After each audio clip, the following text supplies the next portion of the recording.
I jolted awake as an icy shock slammed into me, freezing water cascading over my head, soaking my clothes and slicing through my days. My head drooped forward, the sharp tang of blood bitter in my mouth. Rope bit deep into my wrists, and I couldn't feel my legs. Across from me, he crouched low, reeking of whiskey and smugness, the same man who had ruined everything. "They're upstairs right now," he snarled. "My boys. They're going to take turns with your daughters. And you'll stay right here, tied up, helpless, listening to their screams, knowing you could have stopped it if you'd just accepted my offer." He grinned. That was his last mistake. Because none of them, not one, was walking out of this house alive. I once loved Elaine. Truly. She had gentle eyes, hands that trembled when nervous, and a laugh that could bend the edges of reality. We'd built a life from the ground up. This house, the business, our family. 20 years of shared dreams. I thought trust was our cornerstone. I was wrong.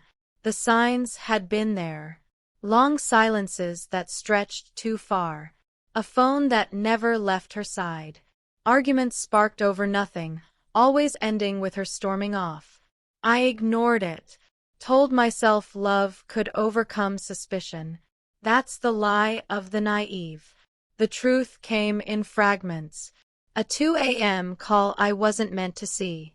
The name, Dante Ruiz. I knew that name, everyone did. A bottom-feeder crime boss trying to buy his way into legitimacy. I'd shaken his hand once. I should have shattered it. Elaine insisted he was a client. Nothing more. I didn't believe her. Not after I found the burner phone taped beneath the sink. Not after I saw that video, her body exposed on the bed we shared, whispering his name like it was sacred. His laugh echoing behind her. I watched that recording until my rage froze solid. But I never confronted her. I smiled. Made dinner. Kissed her cheek like normal. And behind that mask, I investigated. I traced every text, every meeting, every whispered plan between them.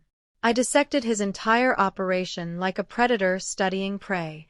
When he came to me, offering a business partnership, threats thinly veiled in pleasantries, I nodded. Pretended to consider. He wanted to run his dirty money through my clean business. Thought I'd comply because my wife had already chosen his side. That was his second mistake. Tonight, I invited him over, made it look like I was ready to sign the deal. Told him no lawyers, just us. I made him feel safe. He brought 4 of his men, armed and overconfident. They burst in like a pack of wild dogs, pistol-whipped me in front of my daughters, dragged me down to the basement, and tied me up like livestock. They thought I was broken. But while they played monsters, they missed the subtle things, the faint buzz in the walls, the tiny glint of camera lenses. They didn't know my daughters. Eva and Harper were no victims. They were trained, prepared. We'd rehearsed for this day. They weren't lambs, they were wolves. That was mistake number 3. Upstairs, something cracked. Then again. The shrieks that followed weren't from my girls. I lifted my gaze to Dante. His face twisted in confusion. What the hell? He turned to the basement door. Too late. Every light snapped off. Total darkness. My system engaged. Lockdown protocol. Every door sealed. The chaos above became screams, then thuds. Wet. Final. Eva and Harper didn't make noise. They moved like ghosts. I'd taught them everything. Drills, tactics, live-fire training. Their entire childhood was a preparation. A strip of light glowed behind Dante. He turned slowly. There stood Eva, soaked in red. None of it's mine, she said calmly. You should have never come for our family. Dante fumbled for his weapon. Harper put a bullet through his knee. His cry was animalistic. They dragged him to a chair across from mine. He sobbed as Eva tightened zip ties around his wrists. No, wait. I didn't mean. You did, I said, voice flat. And now you'll understand the consequences. Blood dripped from my mouth as I leaned in. You came into my house. You threatened my blood. You used my wife as leverage. You assumed waiting meant weakness. But patience is strategy, not surrender. I can fix this, he whimpered. We can deal. I don't negotiate with corpses. Eva handed me the remote. The chair he sat on, bolted to a steel plate. The room, reinforced, soundproof, fully equipped with drainage.